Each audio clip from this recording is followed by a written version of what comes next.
sunnaa soomni sunnaa kan ajrii gurguddaa nuuf qaban kamiin fa'a? Inshallah viidiyoo kana keessatti sooma sunnaa hunda isaa ilaallaa sirriitti dhaggeeffadhaa akkasumas yeroo soomni itti dhorkamaa ta'etu jira hanga xumuraatti sirriitti qabadhaa.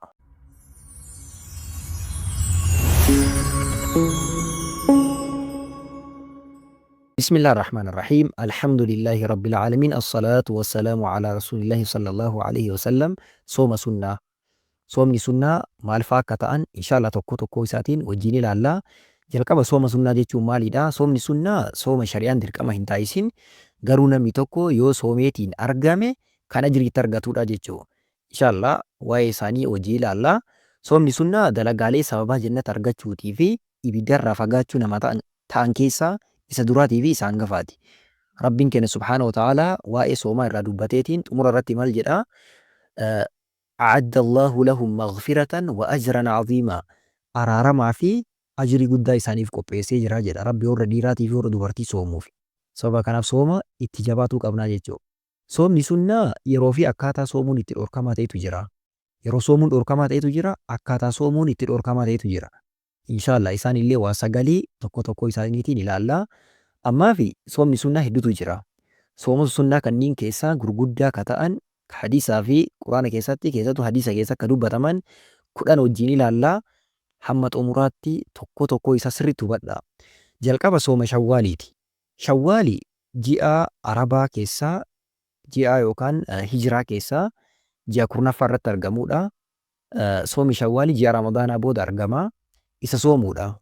Sooma shawwaal soomuun ajrii guddaa qaba. Nabiyyi sallallahu alaihi wasallam hadiisa yoo dubbatan maal jedhanii man saama ramadaana namni ji'a ramadaanaa soomee thumma atba'ahu sittan min shawwaaliin shawwaal irraa guyyaa jaha kan soome jedhan kaana ka siyaami daari ajrii akkamii isaa qaba akka waan waggaa guutuu soomeetti rabbiin ajrii isaaf qaba jedhan nama shawwaaliin irraa guyyaa jaha soome waan isaa wal qabatu viidiyoo waa'ee sooma shawwaal jedhu dhuunfatti ibsa bal'aa wajjin dubbannee jirra amma ibsa bal'aa dubbatu hin mijatu. Lammaffaa sooma sha'abaanaati. Jiini sha'abaanaa akka hijiraatti ji'a saglaffaa irratti argama. Ji'a kana keessa soomuudha. Ji'a sha'abaanaa ergama rabbii sallallahu alaihi wasallam hedduu isaa soomaa turani. Guutuun guututti osoo hin taane hedduu isaa soomaa turani. Walakkaa ol yookaan walakkaa isaa soomaa turanii jechuudha.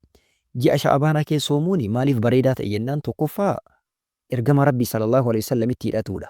Lammaffaa nabiyyi sallallahu alaihi wasallam hadiisa yoo dubbatan maal jedhanii dalagaan ilma namaa ji'a sha'abaanaa kana keessa ol fuudhamaa jedhani.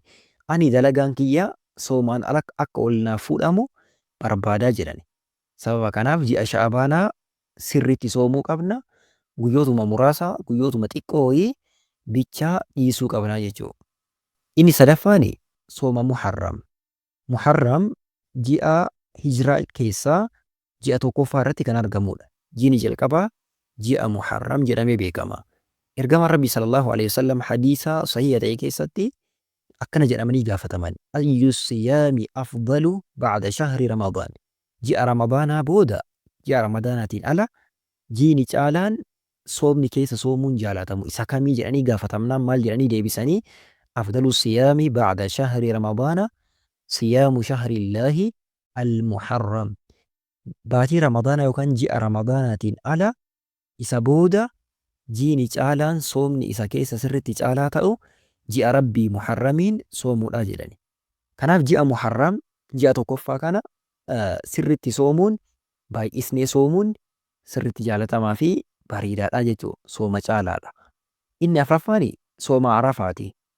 Guyyaa arafaa nama dalagaa hajjii irra jiruun ala namni dalagaa hajjii irra hin jirre ji'a keessaa ji'a zulhijjaa jedhamee beekamu guyyaa hajjii san guyyaa saglaffaa guyyaa uummanni arafa dhaabatu san guyyaa san soomuudha. Suni ajrii guddaa qaba. Abii Qataadaa irraa odeeffamee ergama rabbi sallallahu alaihi wasallam su'ila an sawmi yawmi arafa. Guyyaa arafaa soomuun ajrii akkamii qabaa jedhamanii gaafataman. Ergama rabbi sallallahu alaihi wasallam akkana jedhanii deebisan. Yukaffiru as-sanata al-maadiya wal-baaqiya. Cubbuu bara darbeetii fi kabara dhufuullee waggaa lama jechuudha. Rabbiin sababa isaatiin namarraa haqaa jedhani. Sababa kanaaf sooma guyyaa Arafaa irratti jabaanneetiin soomuu qabnaa jechuudha. Inni shanaffaani sooma Ashuraa'aatii fi sooma Taasuu'aati. Ashuraa'a jechuun guyyaa ji'a Muharram keessaa guyyaa kurnaffaa irratti argama. Taasuu'aa jechuun guyyaa saglaffaa irratti argama. Guyyoota lamaan kanniin soomuudha. Guyyoota lamaan kanniin soomuun ajrii guddaa qaba. Abii Qataadaa irraa odeeffamee ergamaan Rabbii sallallahu alaihi wasallam soomni guyyaa Ashuraa'aa ajrii akkamii namaaf qabaa jedhamanii gaafataman. Isaan illee akkana jechuun deebisan. Yukaffiru as-sanatal maadiyaa. Cubbuu bara dabartee Rabbiin sababa isaatiin namarraa haqaa jedhan. Cubbuu waggaa tokkoo sababa isaa Rabbiin namarraa kaasa. Sababa kanaaf itti jabaatuu qabnaa, soomuu qabna. Inni jahaffaani sooma ji'a irraa guyyaa 3 ka soomamuuti. Ji'a irraa guyyaa 3 soomuudha. Ji'a irraa guyyaa 3 soomuun sirriitti jaalatamaadha. Guyyaan caalaan ji'a keessatti guyyaa 3 sooman kana keessa guyyaan caalaan ayyaamal biidiin soomuudha. Ayyaamal biidii jechuun guyyaa jiini guyyoota goobanaa jedhamanii beekamanii guyyoota jiini sirriitti ifanidha.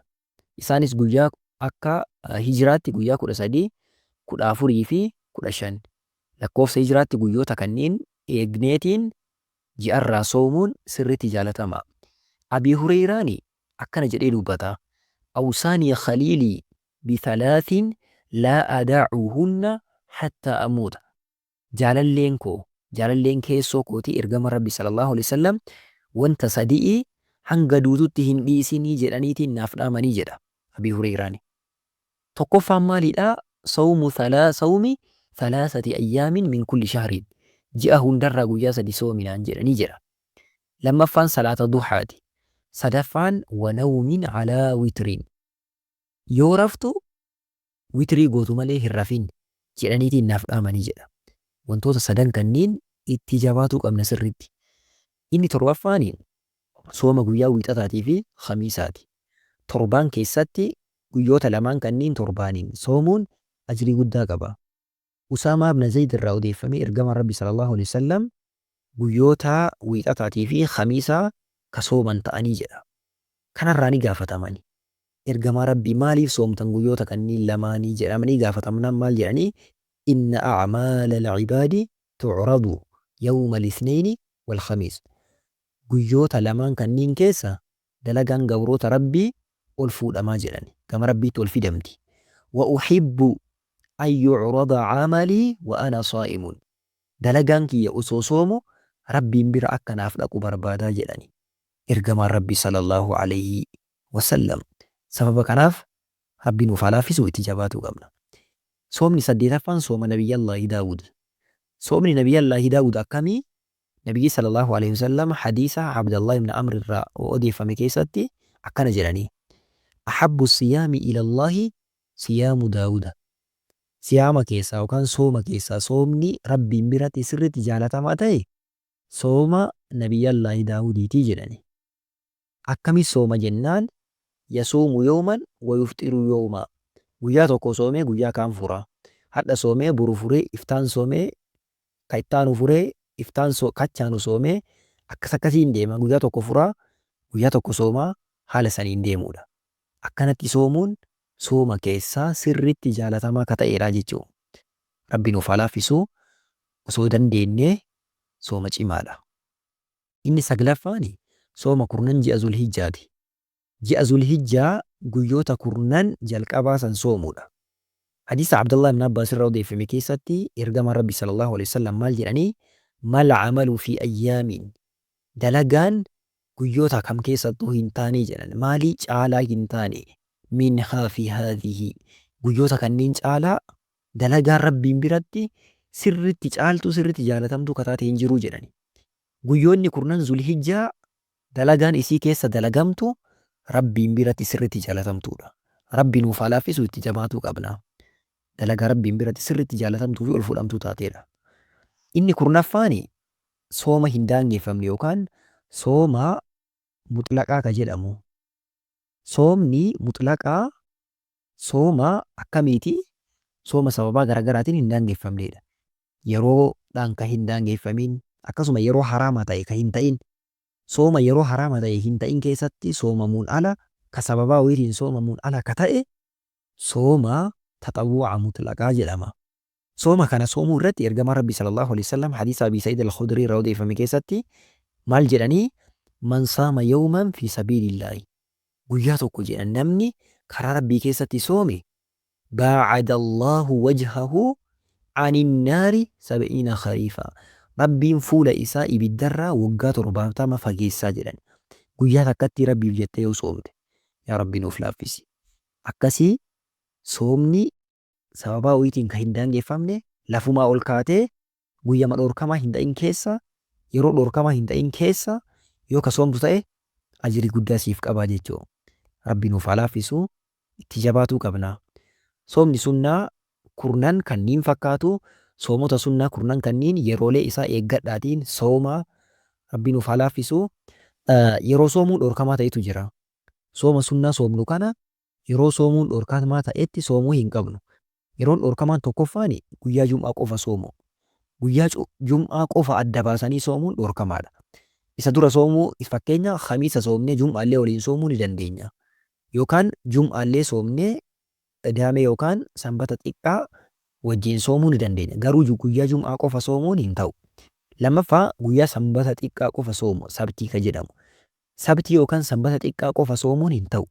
Yookiin sanbata jaanu yookaan uhudii ka jedhamu waliin soomuu yookaan jum'aa waliin soomu malee isa qofa adda baasanii soomuun hin ta'u. Nabiyyi sallallahu alaihi wasallam irraa dhorkanii jiranii. Inni sadaffaan guyyaa shakkii soomu soomu yawmi shakkii. Inni illee guyyaa kamii guyyaa sha'abaanaa guyyaa 30ffaa soomu. Kana jechuun maalidha? Ramadaanni seenuudhaaf yookiin mura yookiin guuta jedhamee guyyaa eegamu san guyyaa shakkii sanii guyyaa san soomuudha. Guyyaa san soomuun hin ta'u. Nabiyyi sallallahu alaihi wasallam irraa dhorkanii jiranii. Sababa kanaaf guyyaa shakkii soomuun hin ta'u jechuudha. Inni afraffaan guyyoota iida lamaanii soomu. Guyyoota iida lamaanii jechuunis guyyaa iida adhaatii fi guyyaa iida alfitrii. Iida soomuun hin ta'u. Guyyaan iidaa guyyaa soomaatii miti. Guyyaa nyaataa fi dhugaatii jedha Nabiyyi sallallahu alaihi wasallam ayyaamu aklin wa shurbin. Shanaffaan guyyoota tashriiqaa soomu. Guyyoonni tashriiqaa yoomii iida arafaa booda guyyoota sadan jiranidha. Ayyaana booda guyyoonni sadan jiran sunniin ayyaamu tashriiq jedhamanii beekamu. Inni jahaffaan ji'a rajabaa qofa soomu. Ji'a rajabaa qofa adda baasaniitiin soomuun fakkeenya namni tokko achi dura ka hin soomne achi booda illee ka hin soomne ji'uma rajabaa qofa adda baasee soomuun hin ta'u. Maal gochuu qabaa yookiin guyyoota biraa soomaa dhufeetiin isallee walii achi soomuu yookaan achi booda illee achi soomuudha malee rajaba qofa adda baasanii soomuun hin ta'u. Inni torbaffaan sooma umrii guutuu soomu yookaan siyaamu dahrii ka jedhamu. Umrii guutuu jechuun akkamii ka hin furre ka guyyaa maraa dadhisaniituman sooman hadhalleen sooma borulleen sooma akkasin namni soomu hin ta'u. Nabiyyi sallallahu alaihi wasallam hadiisa yoo dubbatan maal jedhanii laa saama man saama al-abad. Namni abad soome ka guyyaa kamuu hin furre ka hin cabsine soomni isaa hin jiruu jedhanii. Sababa kanaaf akkasii soomuun hin ta'u. Inni saddeetaffaan sooma walitti sufuu yookaan wisaala ka jedhamu. Sooma walitti sufuu jechuun akkamii galgala osoo hin lulluuqatiin akkasumas soomaan dabarsuu walitti ka akkanaati. Suhuura nyaatu osoo hin taane sooma akkasii walitti dabarsuu osoo hin lulluuqanne haala kanaan soomuun dhorkamaadha hin ta'u. Inni saglaffaa fi inni xumuraa dubartiin sooma sunnaa eeyyama jaarsaa yookaan abbaa manaa malee soomuudha. Nabiyyi sallallahu alaihi wasallam eeyyamni abbaa manaa sooma sunnaa isiin soomtu sanni caalaa jedhani yookaan haqni abbaa manaa. Sababa kanaaf dubartiin soomuu yoo barbaadde eeyyama abbaa manaa yookaan jaarsasiitiin ta'uu qabaa jechuudha. Akkasii yeroolee kanniinii fi guyyoota kanniin soomii dhorkamaadha. Wantoota kanniin inshaallah hubattan jedheetiin yaadaa waan isiniif hin galle koomentii irratti gaafachuu dandeessu. Barnoota diinii dabalataan barachuudhaaf yuutuubii kana sabskiraayib gochuudhaan telegiraamii kana tiktookii kana fooloo godhaa telegiraamii kana jooyin godhaatiin barnoota diinii hordofaa. Assalaamu alaikum warahmatullahi wabarakaatuh.